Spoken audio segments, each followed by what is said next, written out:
let's talk about the Epstein hearing, because you just stepped out of that closed-door interview with one of Jeffrey Epstein's longtime assistants. The testimony is coming to a close right now. According to sources, Lesley Groff, the longtime Epstein assistant, she denied knowing about the convicted sex offender's crimes. She did describe him as a master manipulator. You're on the Oversight Committee leading the investigation. You said that you believe Groff was being truthful when she said she did not witness Epstein's sexual behavior with underage girls.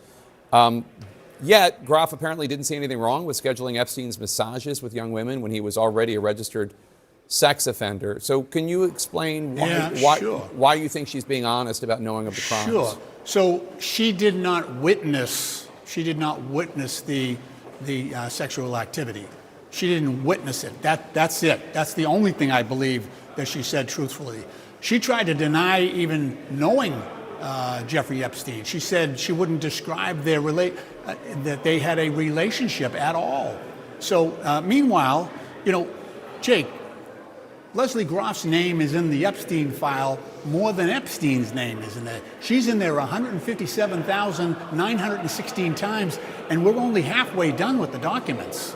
So I do not think her testimony was truthful, except in that one narrow, the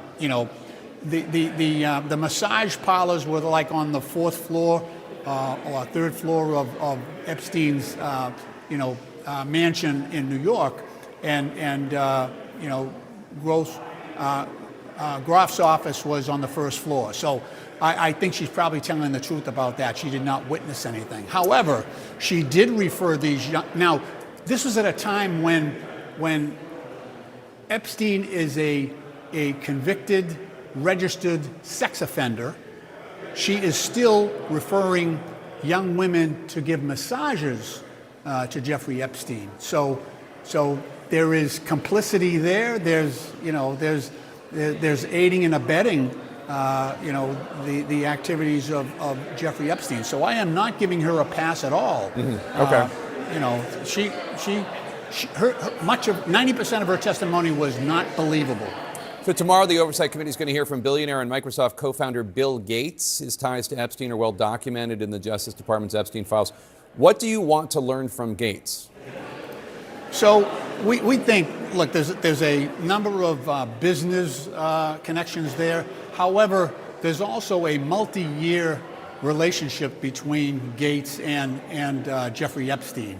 And I know that much as Epstein was trying to play Gates just like he did Wexner to get investments, there was also something very creepy going on there. And we would like to find out to the degree that Bill Gates knew about that. I know he's apologized to his staff, but that relationship went on for a long time after Jeffrey Epstein was convicted and was a registered sex offender. It's very difficult to believe what Lesley is saying, unfortunately. I mean, we've been asking her very tough questions over the course of many hours. The transcribed interview is still ongoing.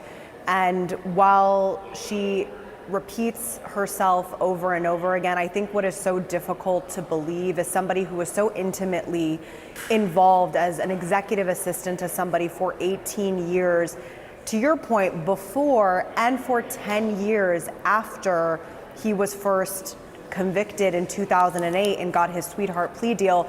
That is what is really challenging for me to believe. That's also why we believe, as Oversight Democrats, why it's so important to have these interviews in front of the American people under oath as a deposition or a hearing public for the American people, instead of these interviews that are taking place behind closed doors, that are not videotaped, that are just happening, quite frankly, in a vacuum. We are getting more valuable information about other people in Epstein's orbit, but I believe when Democrats are in power, we're going to have to bring every single one of these people back under oath to testify again. I want to ask you about what she said about associates of Epstein's, because she was the conduit, right, between him and his high-profile friends. She also booked travel for him and dozens of women. What specifics did she offer on who those associates were?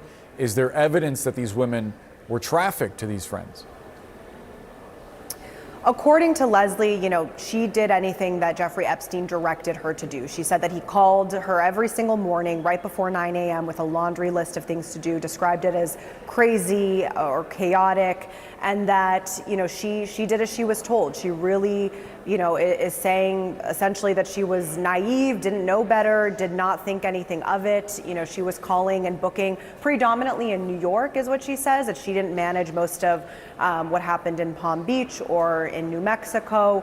He also had, 5 or 6 traveling assistants. So that's people like Sarah Kellen, who of course came before us, and she herself was a victim and says she was a victim. But Lesley does not have that same story. She says she was never abused or assaulted by Epstein, that there was nothing romantic or sexual in nature there at all. And yes, she scheduled all of his calls with important high-profile people. She was just, as I left the room, being asked about setting up calls with Donald Trump before their alleged fallout, and she said that she did that about once a quarter before that time period. And did she know anything about the tenor of their conversations? Did she reveal any of that? She would reveal nothing about that, said she didn't know. I mean, the number of times the interview will come out as it does in form of a transcript. Yeah. You will see the words, I don't recall, I don't know, no, I wasn't aware, many times. Understood. Congressman, you mentioned that 2008 agreement that Epstein reached with federal prosecutors, obviously controversial in its own right, but it includes a clause that it would not bring any charges against any potential co-conspirators, including Lesley Groff. Did she answer questions about that? Why was her name included in this non-prosecution agreement? My recollection is that she said she did not know. She, was not aware. And Sarah Kellen said a very similar thing, that she found out about it after the fact.